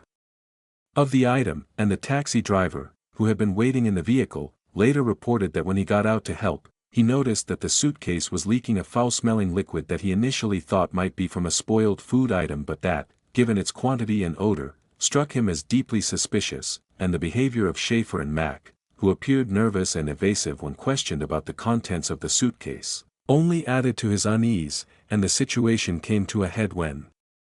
hotel security staff, who had been alerted by the unusual activity, intervened and insisted that the suitcase be opened, and when it was, they discovered the body of Sheila Vaughn Wiesmack, stuffed inside the luggage in a fetal position, wrapped in plastic and bedding, and the scene was one of almost incomprehensible horror, as the juxtaposition of the luxurious resort lobby, with its marble floors and fresh flowers, and the corpse crammed into a piece of luggage was the stuff of a nightmare rather than reality, and Tommy Schaefer and Heather Mack were immediately detained by hotel security and subsequently arrested by the Indonesian police, who were called to the scene. The autopsy conducted on Sheila Vaughn Wiesmack revealed that she had been the victim of a savage and sustained assault, with the cause of death determined to be blunt force trauma to the head and face, consistent with being struck repeatedly with a hard object, believed to be a heavy metal bowl or similar item that was found in the suite and that had blood on it, and she had also suffered defensive injuries to her hands and arms, indicating that she had tried to fend off her attacker or attackers, and the brutality of the assault suggested an intensity of violence that went far beyond what would be necessary to incapacitate or subdue a person, pointing to an attack driven by rage rather than by calculation, though the subsequent effort to conceal the body in the suitcase and to transport it out of the resort indicated a degree of planning and awareness of the criminality of the act that coexisted uneasily with the raw emotional violence of the killing itself. The investigation focused immediately on Tommy Schaefer and Heather Mack, who were the only people known to have been in the suite with Sheila at the relevant time, and both were interrogated by the Indonesian police, and their accounts of what had happened shifted and evolved in ways that would become a central feature of the case, as each defendant ultimately blamed the other for the actual killing while acknowledging some degree of involvement in the events that led up to it and in the aftermath. Tommy Schaefer's version of events was that he and Sheila had gotten into an argument in the suite, that Sheila had become angry and had attacked him, and that he had struck her in self-defense, and he claimed that Heather was in the bathroom at the time and was not involved in the physical altercation, and he denied having stuffed her body into the suitcase, implying that someone else, possibly Heather, had done that after he left the room. Heather Mack's version was different in significant details, as she acknowledged being present during the argument and the killing but claimed that Tommy had been the one who had struck her mother, and she said that she had tried to stop him but was unable to do so, and she admitted to helping to put her mother's body in the suitcase but said she had done so out of fear of Tommy and a desire to avoid a confrontation with the Indonesian authorities, a claim that strained credulity given the logistics of stuffing an adult human body into a piece of luggage, a task that would have required the active participation of at least two people and that could not plausibly have been accomplished by one person acting alone. The trial of Tommy Schaefer and Heather Mack took place in a Balinese court under Indonesia's legal system, which is based on a civil law model derived from Dutch colonial law and does not use jury trials, with guilt and sentencing determined by a panel of judges, and the proceedings were conducted in Indonesian, with interpreters provided for the defendants, and the trial attracted significant media attention, both in Indonesia and internationally, as the case combined a set of elements that were inherently compelling: a wealthy victim, a luxurious setting, a bizarre method of body disposal, a troubled mother-daughter relationship, and the involvement of two young and relatively attractive American defendants whose behavior both before and after the crime seemed to defy easy explanation. The prosecution presented evidence including the autopsy findings, the murder weapon, the suitcase with its contents, hotel security footage showing the defendant's movements, witness testimony from hotel staff and the taxi driver, and the defendant's own statements to the police, and the prosecution's narrative was that Schaefer and Mack had acted together to kill Sheila von Weismack, motivated at least in part by financial gain, as there was evidence that Heather Mack stood to inherit her mother's substantial estate and that the two defendants had discussed their financial situation in the lead-up to the killing, and the prosecution argued that the murder was premeditated, pointing to the effort to conceal the body and transport it out of the resort as evidence of planning, and under Indonesian law, a finding of premeditation carried the possibility of the death penalty, though the prosecution did not formally seek that punishment. The defense teams challenged the prosecution's evidence and argued that the killing was not premeditated but was instead the result of a spontaneous argument that had escalated out of control, and they emphasized the troubled history between Sheila and Heather as mitigating context, arguing that years of a dysfunctional and abusive relationship had created a psychological environment in which violence, while not justified, was at least explainable, and they also challenged the credibility of the defendant's statements to the police, arguing that the statements had been made under pressure and without adequate legal representation, and the defense for Schaefer argued that he had acted in self-defense and that the prosecution had not proved that he had intended to kill Sheila. In April 2015, the court delivered its verdicts, finding both Tommy Schaefer and Heather Mack guilty of murder, and Schaefer was sentenced to 18 years in prison, while Mack, who was judged to have played a somewhat lesser role in the actual killing but who had admitted to helping with the disposal of the body, was sentenced to 10 years, and both defendants reacted to the verdicts with visible distress, with Mack reportedly collapsing in the courtroom, and their families, who had traveled to Bali for the trial, expressed shock and anguish at the severity of the sentences, though the sentences were within the range available to the court under Indonesian law and were not, by Indonesian standards, unusually harsh for a murder conviction.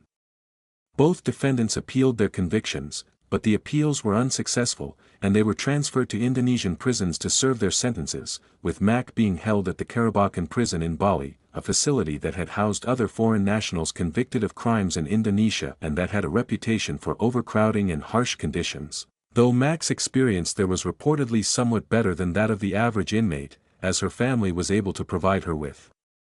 additional food, medicine, and other amenities that improved her quality of life behind bars, and during her incarceration, Mack gave birth to a daughter, fathered by Tommy Schaefer, whom she had been permitted to see during visits, and the child was initially cared for by Mack in the prison before being sent to live with Mack's family in the United States.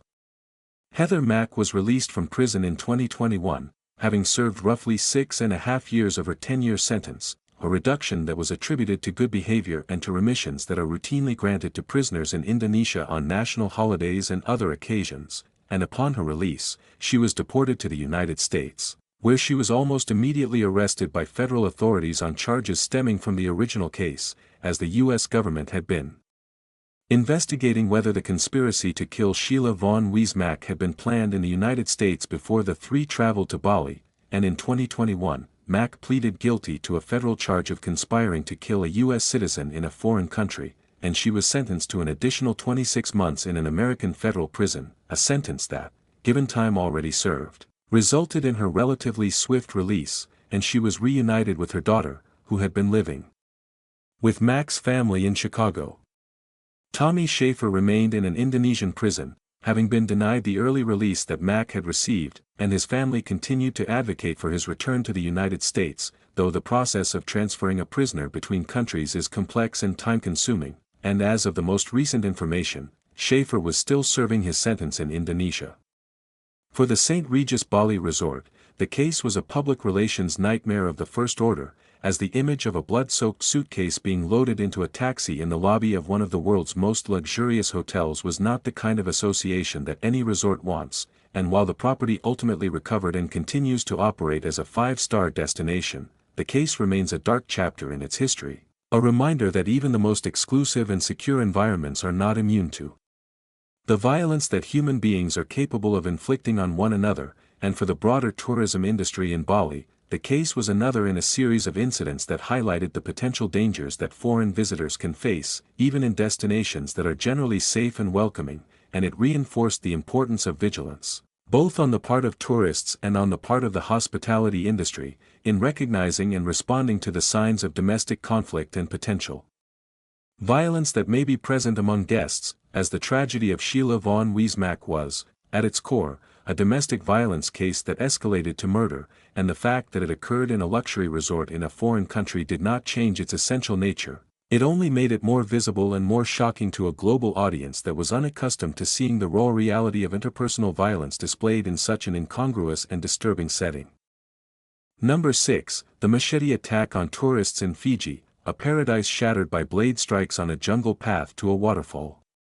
The Republic of Fiji, an archipelago of more than 300 islands in the South Pacific Ocean, roughly 2,000 miles northeast of Sydney, Australia, is one of the most celebrated and romanticized tourist destinations in the world, a place of extraordinary natural beauty with volcanic mountains draped in lush tropical rainforest, pristine coral reefs teeming with marine life, turquoise lagoons of almost impossible clarity, and white sand beaches that seem to have been designed by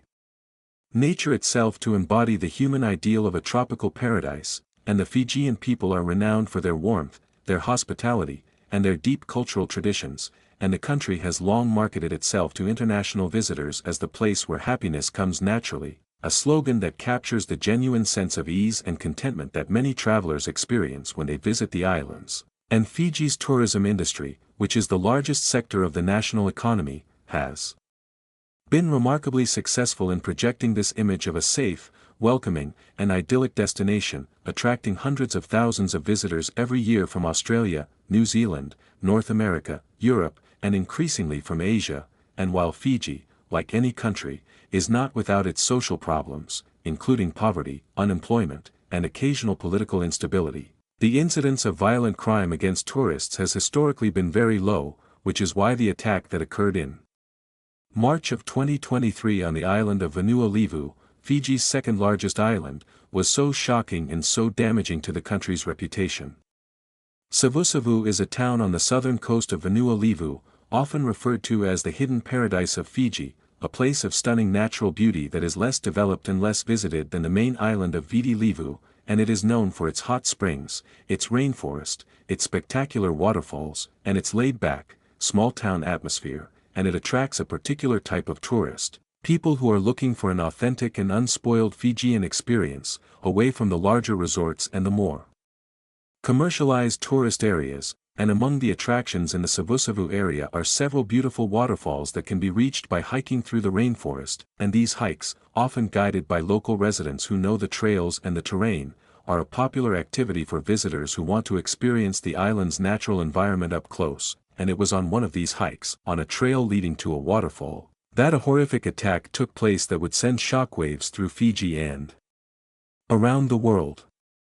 On March 27, 2023, a group that included a Canadian woman, an Australian man, and their Fijian guide was hiking on a trail in the Savusavu area when they were confronted by a man armed with a machete, a large and heavy-bladed knife that is a common tool in Fiji and throughout the Pacific Islands, where it is used for clearing vegetation, cutting coconuts, and a variety of other practical purposes. but that in the hands of someone intent on violence becomes a devastating and lethal weapon capable of inflicting catastrophic injuries with a single swing, and the attacker, without warning or provocation, launched a frenzied assault on the group, swinging the machete at the tourists and their guide in a sustained and brutal attack that seemed to have no rational motive and that was stopped only when the victims managed to flee or when the attacker broke off the assault of his own accord. And the Canadian woman and the Australian man both suffered serious machete wounds, including deep lacerations to their arms, hands, and other parts of their bodies, and the Fijian guide was also injured in the attack, though the precise details of all the injuries have not been made fully public out of respect for the victim's privacy and because of the ongoing legal proceedings. The attacker fled the scene into the rainforest, and a major police operation was launched to locate and apprehend him, involving officers from the Fiji police force and, given the remoteness of the area, significant logistical support from local community members who knew the terrain and who helped to seal off possible escape routes, and the suspect, a 38-year-old Fijian man from the local area, was arrested within a relatively short period of time, though the exact timeframe and circumstances of his arrest have not been extensively reported, and he was charged with attempted murder in connection with the attack, and the case was transferred to the Fijian legal system for prosecution.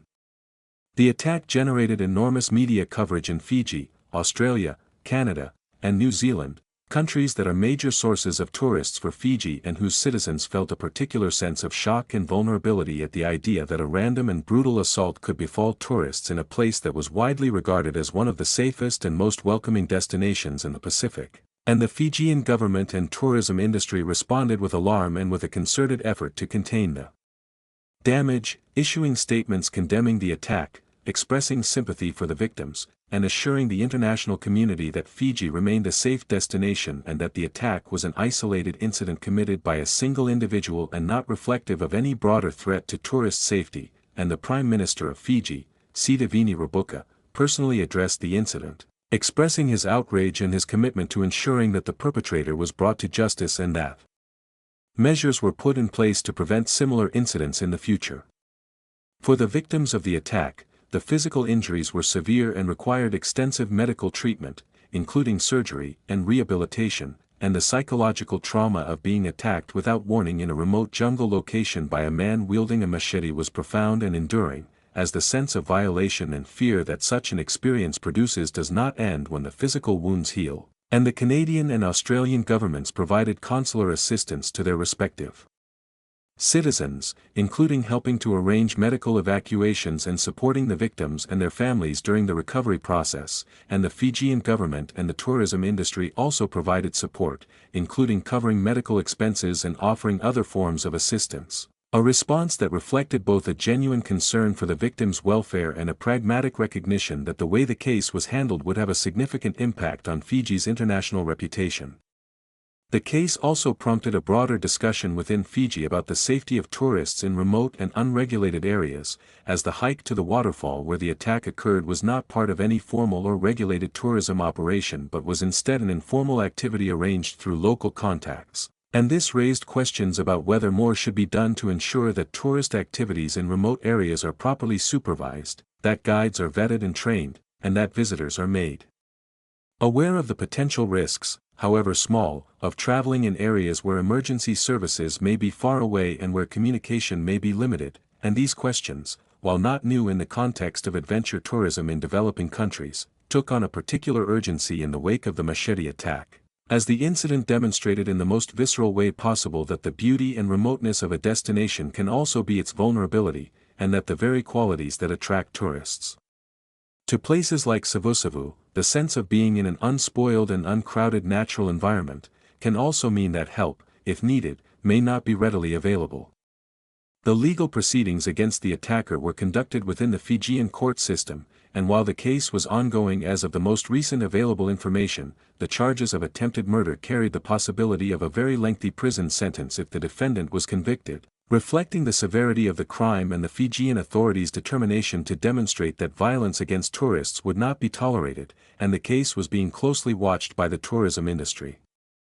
and by government officials, who understood that the outcome would be seen as a test of Fiji's commitment to protecting its visitors and to upholding the rule of law in the face of criminal behavior that threatened the economic well-being of the entire nation.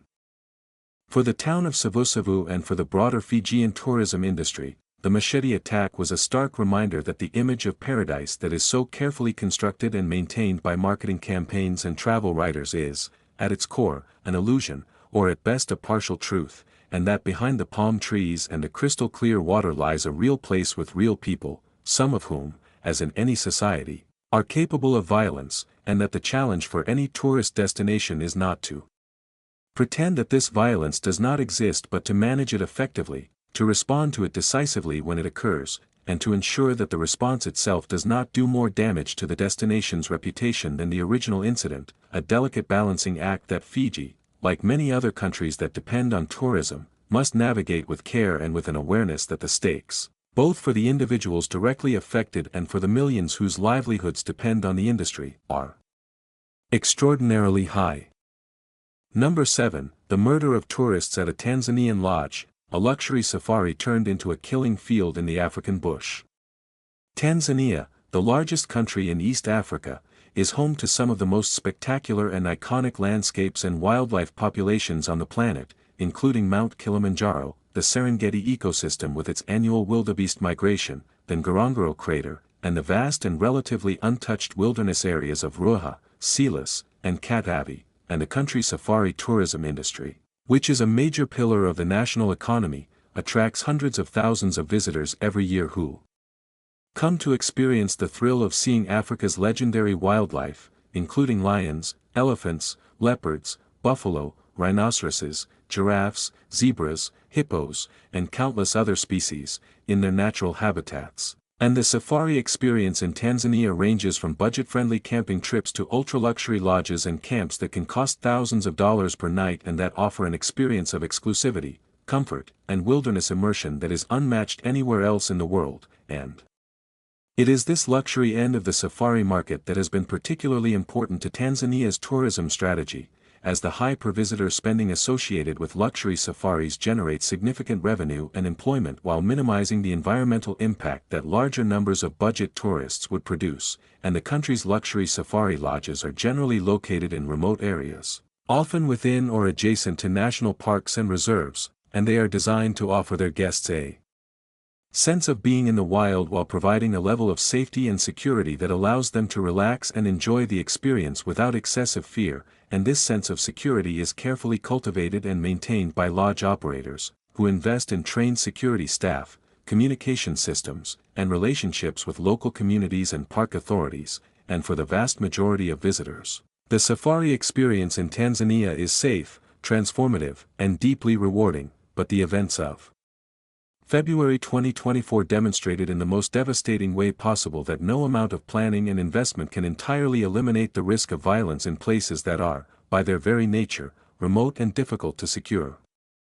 Ruaha National Park, located in central Tanzania, is one of the largest national parks in Africa, covering an area of roughly 10,000 square miles of rugged, undulating landscape dominated by Miombo woodland, baobab trees, rocky outcrops, and the Great Ruaha River, which provides a lifeline for the park's abundant wildlife, and despite its size and its extraordinary biodiversity, Ruaha receives far fewer visitors than Tanzania's more famous Northern Circuit parks, a fact that appeals to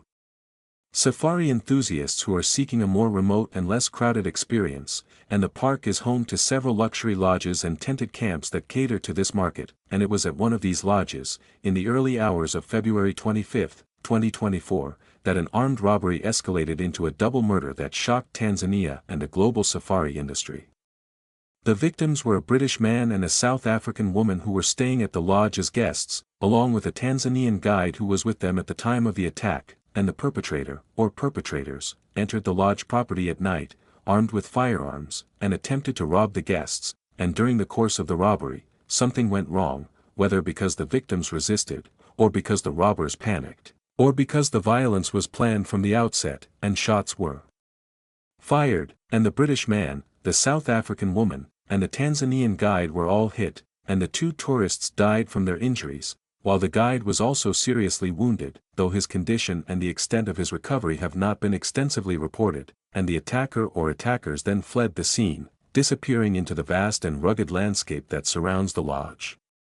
The Tanzanian authorities launched an immediate and large-scale response to the attack, deploying police, military units, and wildlife rangers to the area to conduct a manhunt and to secure the park, and a suspect was identified as a local man who was described as a poacher who had turned to armed robbery, a profile that reflected the complex and often intersectional nature of criminality in Tanzania's rural areas, where poverty, unemployment, the availability of firearms, the remoteness of the terrain, and the proximity of wealthy tourist facilities create conditions in which individuals with criminal intent may see an opportunity to obtain significant sums of money through robbery, and the presence of firearms in these areas is often linked to the illegal poaching trade, in which guns are used to kill elephants and other wildlife for the ivory and other products that are sold on the black market, and the overlap between poaching and armed robbery against tourists, while not a new phenomenon, is a deeply concerning one for the Tanzanian authorities, as it suggests that the criminal networks that have traditionally targeted wildlife are expanding their activities to include human targets, a development that poses a direct threat to the tourism industry that is so vital to the national economy. The manhunt for the suspect or suspects was intensive and involved the deployment of significant resources, including aerial surveillance, ground patrols, and the use of informant networks in the local communities surrounding the park, and the Tanzanian government issued public statements about the attack, expressing condolences to the families of the victims and assuring the international community that everything possible was being done to apprehend those responsible and to prevent similar incidents in the future, and the Ministry of Natural Resources and Tourism, which oversees the national parks and the safari industry, was particularly active in managing the fallout from the attack, as it understood that the perception of safety in Tanzania's safari areas was a critical factor in the country's ability to attract the high-end tourists who spend the most money and who generate the most economic benefit, and the ministry worked with lodge operators, tour companies, and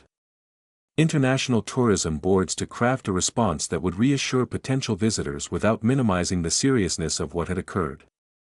The attack generated significant media coverage in the United Kingdom, South Africa, and other countries that are major sources of safari tourists for Tanzania, and the coverage was generally sober and factual, reflecting the gravity of the incident without sensationalizing it, but the underlying message was clear: a place that had been perceived as safe had proven to be unsafe, and this realization was enough to prompt some potential visitors to reconsider their travel plans and some tour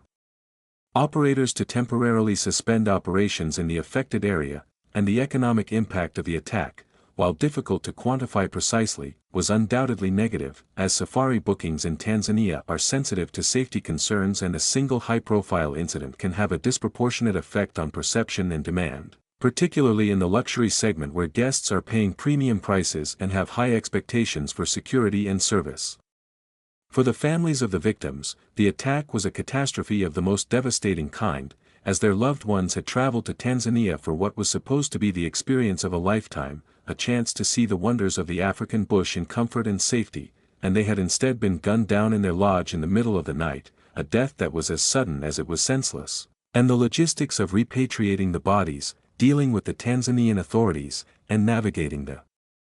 aftermath from thousands of miles away added layers of practical and emotional difficulty to an already unbearable situation, and the British and South African governments provided consular assistance and pressed the Tanzanian authorities for a thorough investigation and the apprehension of those responsible, and the Tanzanian government, for its part, was acutely aware that its handling of the case would have significant diplomatic and economic implications and was therefore motivated to pursue the investigation with vigor and transparency. For the Tanzanian safari industry, the attack was a wake-up call about the security challenges inherent in operating luxury facilities in remote wilderness areas, and it prompted a review of security protocols at lodges and camps across the country, including assessments of staff vetting procedures, perimeter security, communication systems, emergency response plans, and the coordination between lodge operators and park authorities. And while the safari industry in Tanzania had long recognized that security was a priority, the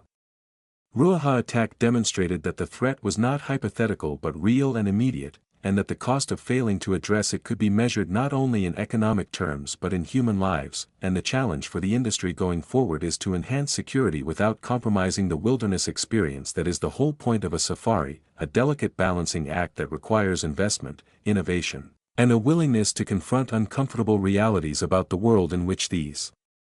lodges operate, a world in which poverty and desperation exist in close proximity to wealth and privilege, and in which the boundaries between the two are not always as clearly defined or as firmly policed as the guests in those luxury lodges might prefer to believe.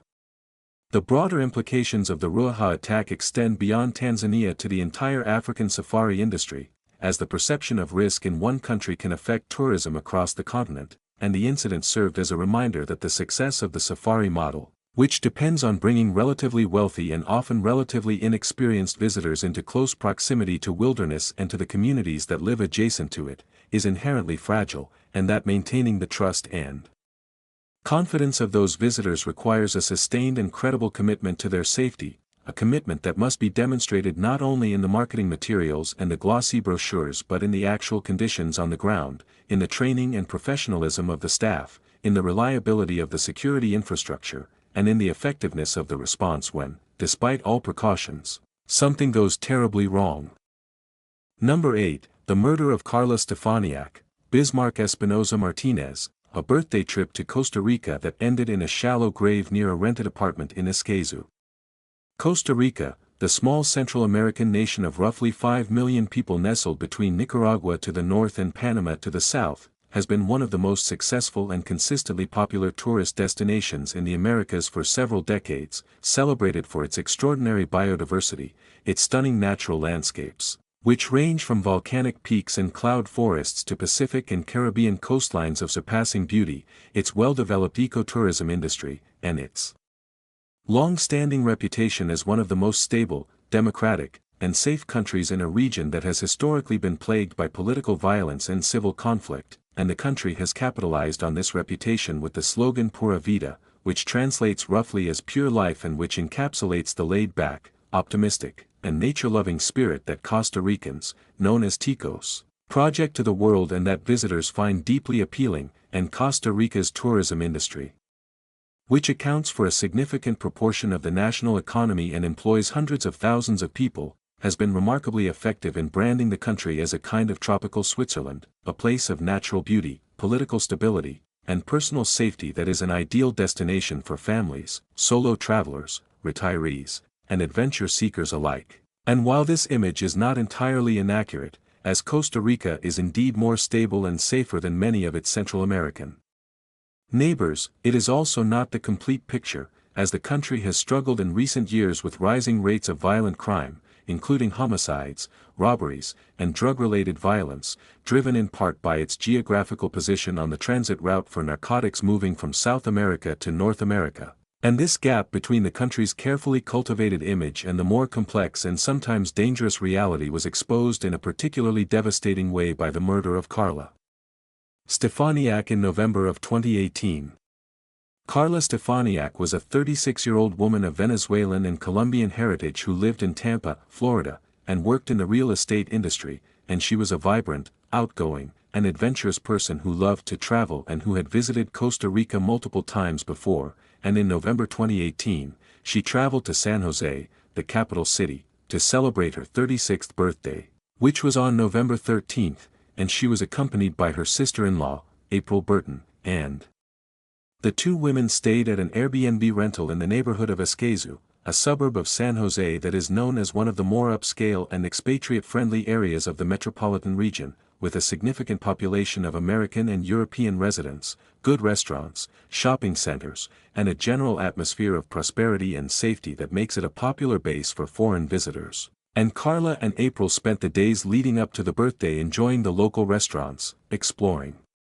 the area, and generally having a good time, and on November 12, the day before Carla's birthday, April returned to the United States as planned, while Carla stayed on for one additional night before her scheduled flight home on November 14, and this was the last time anyone who knew Carla would see her alive.